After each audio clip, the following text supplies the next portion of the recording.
যিহেতু মই ডেইলি চাই সৎচৰিত্ৰখন পাঠ কৰোঁ আৰু আজি অধ্যায়টো আছিলে দ্বিতীয়টো অধ্যায়ৰ শেষৰটো অংশ বহুত বেছি ধুনীয়া আছিল। বাবাক এজন ব্যক্তিয়ে সুধিছিল, বাবা ওপৰলৈ যোৱা পথটো কেনেকুৱা আৰু কোন দিশে যায়?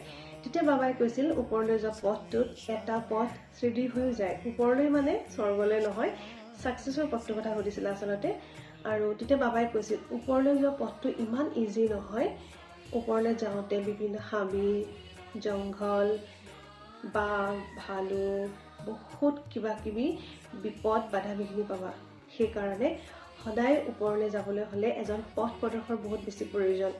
সেইজন পথ প্ৰদৰ্শক তোমাৰ গুৰু, তোমাৰ মা, দেউতা, যোনেই নহওক লাগে। আচলতে আমি মানুহবিলাকে ভাবোঁ যে আমি যেতিয়া ছাকচেছ হৈছোঁ আমি অকলেই ছাকচেছ হৈছোঁ লাইফত, কিন্তু নহয়। ভালকৈ ছাকচেছ হ'বলৈ হ'লে এজন পথ প্ৰদৰ্শক মানে এজন গুৰু অতিকৈ প্ৰয়োজন। আৰু লগতে লাগিব ধৈৰ্য আৰু নিষ্ঠা।